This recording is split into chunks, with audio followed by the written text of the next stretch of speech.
हाँ, आइए देखते हैं आज का हमारा नेक्स्ट टॉपिक है। एक जयशंकर प्रसाद की रचना है जिसका नाम है ममता। ठीक है, तो ये जयशंकर प्रसाद द्वारा लिखा गया ममता नामक लेसन है, जो कि हमारी आने वाली परीक्षाओं में अक्सर पूछा जाता है। ठीक है, तो जब सबसे पहले हम ममता के बारे में देखते हैं तो इसमें बताया गया है, इसमें जयशंकर प्रसाद जी लिखते हैं कि रोहतास दुर्ग के प्रकोष्ठ में बैठी हुई युवती जो ममता है, सोन के तीक्ष्ण गंभीर प्रवाह को देख रही है। ठीक है, यानी कि ममता के बारे में लिख रहे हैं। फिर बताया गया कि ममता जो है वो विधवा थी, यानी कि उसका जो पति है वो गुजर चुका था। उसका जो यौवन सोन के समान ही उमड़ रहा था। ठीक है, आगे मन में वेदना, कामा मस्तक में आंधी, आंखों में पानी की बरसात लिए वह सुख के कंटक शयन में विकल थी, यानी कि बहुत व्यथित थी, या जिसे कहते हैं बहुत दुखी थी। ठीक है, आगे बताया गया कि वह रोहतास दुर्ग, यानी कि रोहतास दुर्ग पद के मंत्री चूड़ामणि की अकेली दुहिता थी। फिर उसके लिए कुछ अभाव होना असंभव था।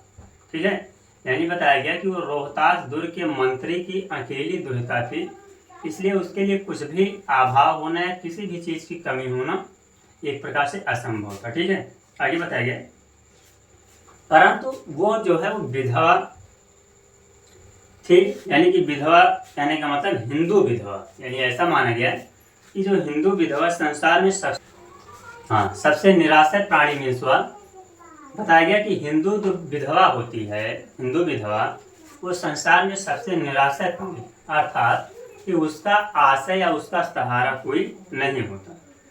आगे बताया गया तब उसकी विडंबना का कहाँ अंत था, यानी कि बताया गया कि तब उसकी विडंबना का कहाँ अंत था। ठीक है, आगे देखते हैं। चूड़ामणि ने चुपचाप उसके प्रकोष्ठ में प्रवेश किया। ठीक है, सोन के प्रवाह में, उसके कलनाद में अपना जीवन मिलाने में वह बेसुध थी। ठीक है, आगे बताया गया पिता का आना न जान सकी चूड़ामणि व्यथित हो उठे, स्नेह पालिता पुत्री के लिए क्या करें, यानी कहने का तात्पर्य है कि उसके जो पिता थे वो अपनी पुत्री को जिस तरह से स्नेह से पालन पोषण करके उसको बड़ा किया, तो वही बताया गया कि स्नेह पालिका के लिए वो क्या करें। ठीक है, हाँ, यानी कि बताया गया कि स्नेह पालिता पुत्री के लिए क्या करें, कौन, जो उसके पिता थे चूड़ामणि। आगे बताया गया यह स्थिर ना कर सकते थे, यानी कि स्थिर ना कर सकते थे का मतलब वो जो उसकी परेशानी थी उसको वो स्थिर नहीं कर सकते थे, लौटकर बाहर चले गए। ऐसा प्रायः होता, पर आज मंत्री के मन में बड़ी दुश्चिंता थी, पैर सीधे ना पड़ते, यानी कि एक बार बीत जाने पर वो ममता के पास आए। उस समय उनके पीछे 10 सेवक चांदी के बड़े थालों में कुछ लिए खड़े हुए थे। ठीक है, आगे बताया गया कितने ही मनुष्यों के पद शब्द सुन ममता ने घूम कर देखा। मंत्री ने ये सब थालों को रखने का संकेत किया, यानी कि वहाँ के जो मंत्री थे उन्होंने इन सभी थालों को रखने का संकेत किया। ठीक है, लेकिन अनुचर थाल रखकर चले गए, यानी कि संकेत पर वो सारे जो अनुचर थे या सारे जो नौकर थे थाल को रख करके चले गए। ममता ने पूछा ये क्या है पिताजी, तो उन्होंने कहा कि ये तेरे लिए उपहार है, यानी कि उनके पिताजी ने क्या कहा कि ये तुम्हारे लिए उपहार है, कहकर चूड़ामणि ने उसका आवरण उलट दिया, यानी कि जो जिससे थाली ढकी हुई थी उसका आवरण उन्होंने उलट दिया। यानी कि उनके पिता ने कहा कि तुम्हारे लिए उपहार है बेटी, और ये कह करके उन्होंने चूड़ामणि ने उसका आवरण जो है वो उलट दिया। उलटने के बाद देखा गया कि उस थाली में जो है स्वर्ण का पीलापन सुनहली संध्या में विकीर्ण होने लगा और ममता चौंक उठी। कहने का तात्पर्य है कि उस थाली में इतने सोने के गहने रखे हुए थे कि जिसको देख करके ममता जो है चौंक उठी। उसने कहा इतना स्वर्ण कहाँ से आया। फिर वो कहते हैं, यानी उनके पिताजी कह रहे हैं कि चुप रहो ममता, ये सब तुम्हारे लिए है। आगे बोले कि तो क्या आपने मलेच्छ का उत्कोच स्वीकार कर लिया। मलेच्छ का मतलब है कि कोई नीच प्राणी होगा जिसका उत्कोच जो है स्वीकार कर लिया। पिताजी ये अनर्थ है, अर्थ नहीं, लौटा दीजिए। पिताजी हम लोग ब्राह्मण हैं, इतना सोना लेकर के क्या करेंगे। ठीक है, आगे बताया। फिर बेटी ने कहा किसी भी दिन देर शेरशाह जो है रोहिताश पर अधिकार कर सकता है। यानी कि उस समय शेरशाह राजा था और वो जो है चढ़ाई करके रोहिताश पर आक्रमण करके उस पर अपना अधिकार कर सकता था। उस दिन मंत्रित्व न रहेगा, तब के लिए बेटी। ठीक है, आगे बताया गया कि हे भगवान, तब के लिए, विपद के लिए इतना आयोजन, परम पिता की इच्छा के विरुद्ध इतना साहस, पिताजी क्या भीख न मिलेगी। यानी कि उन्होंने कहा कि जब वो इस पर आक्रमण करके कब्जा कर लेगा तो क्या भीख नहीं मिलेगी। क्या कोई हिंदू भूपृष्ठ पर ना बचा रह जाएगा जो ब्राह्मण को 2 मुट्ठी अन्न दे सके। ये असंभव है। फेर दीजिए पिताजी, मैं कांप रही हूँ। इसकी चमक आंखों को अंधा बना रही है। ठीक है, आगे। मूर्ख है कहकर चूड़ामणि चले गए। यानी कि उन्होंने अपनी बेटी से कहा कि यदि तुम उपहार लौटा रही हो तो मूर्ख हो। आगे बताया कि दूसरे दिन जब डोलियों का तांता भीतर आ रहा था, ब्राह्मण चूड़ामणि का हृदय धक धक करने लगा। वह अपने को रोक ना सका। ठीक है, उसने जाकर रोहतास दुर्ग के तोरण पर डोलियों का आवरण खुलवाना चाहा, पर पठानों ने कहा यह महिलाओं का अपमान। ठीक है, आगे बताया गया। बात बढ़ गई, तलवारें खींची, ब्राह्मण वही मारा गया और राजा रानी और कोच सब छली शेरशाह के हाथ पड़े। ठीक है, आगे बताया गया डोली में भरे हुए पठान सैनिक दुर्ग भर में फैल गए, पर वहां पर जो ममता थी वो नहीं थी। ठीक है, आगे बताया गया काशी के उत्तर में धर्मचक्र, बिहार मौर्य और गुप्त सम्राटों की कीर्ति का खंडहर था। भग्न चूड़ातृण गुल्मों से ढके हुए प्राचीर, ईंटों के ढेर में बिखरी हुई भारतीय शिल्प की विभूति ग्रीष्म की चंद्रिका में अपने को शीतल कर रही थी। ठीक है, आगे बताया गया जहां 5 वर्षीय भिक्षु गौतम का उपदेश ग्रहण करने के लिए पहले मिले थे, उसी स्तूप के भग्नावशेष की मलिन छाया में एक झोपड़ी के दीपलोक में एक स्त्री पाठ कर रही थी। ठीक है, और अचानक वो पाठ रुक गया। फिर एक भीषण और हताशा आकृति दीप के मंद प्रकाश में खड़ी थी।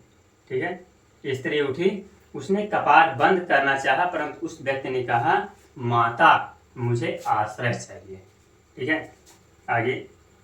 तुम कौन हो, स्त्री ने पूछा। उसने कहा मैं मुगल हूँ, चौसा युद्ध में शेरशाह से विपन्न होकर रक्षा चाहता हूँ। इस रात अब आगे चलने में असमर्थ हूँ। क्या शेरशाह से? स्त्री ने अपने होंठ काट लिए। हाँ माता, परंतु तुम भी वैसे ही क्रूर हो।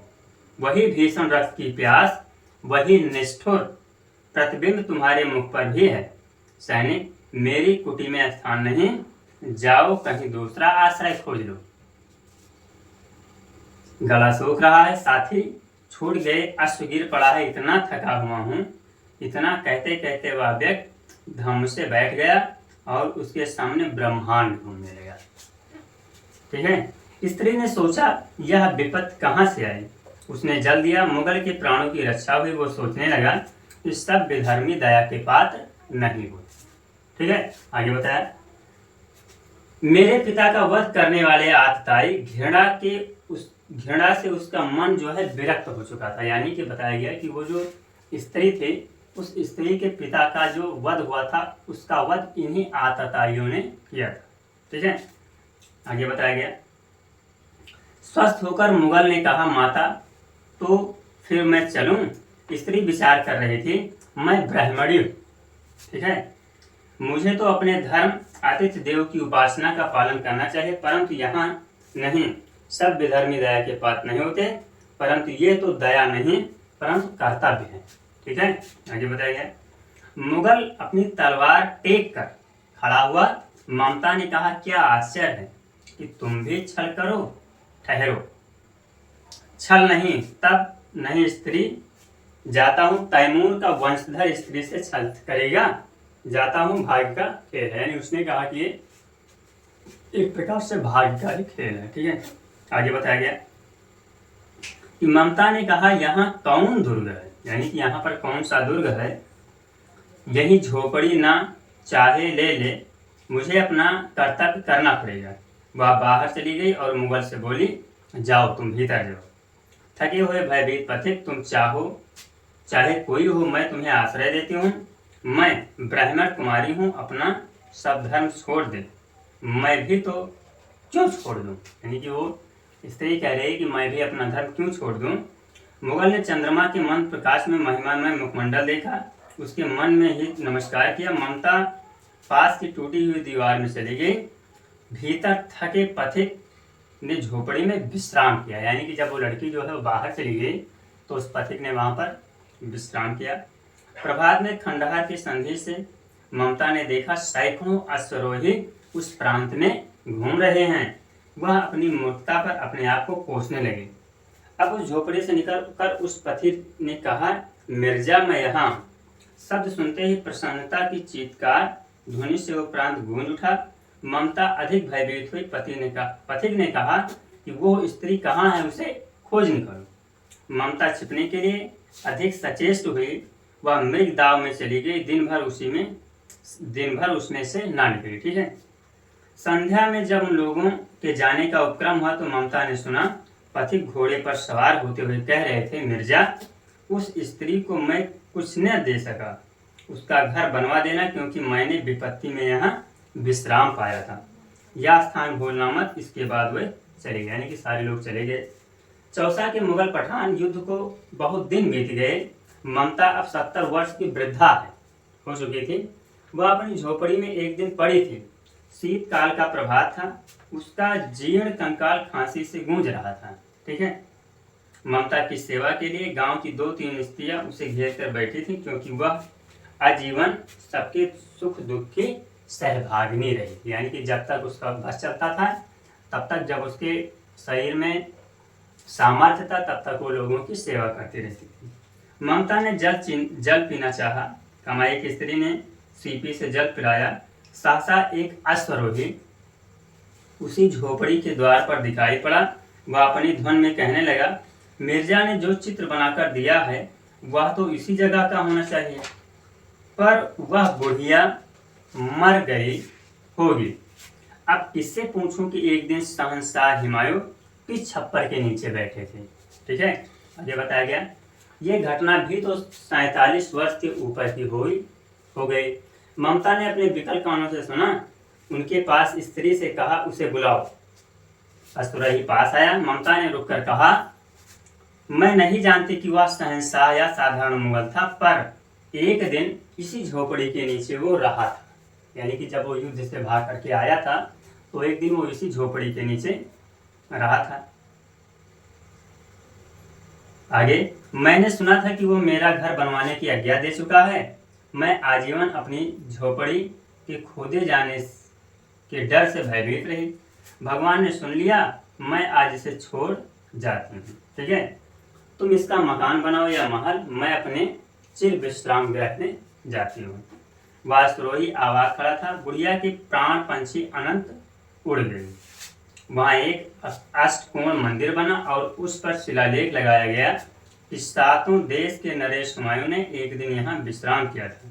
उसके पुत्र अकबर ने उसकी स्मृति में ये गगनचुंबी मंदिर बनवाया, और पर उसमें ममता का कहीं नाम नहीं। ठीक है, तो ये तो था लेसन हमारा ममता, जो कि महाकवि जयशंकर प्रसाद द्वारा लिखित है, और ये क्लास 10th के लिए अत्यंत ही इम्पोर्टेंट है।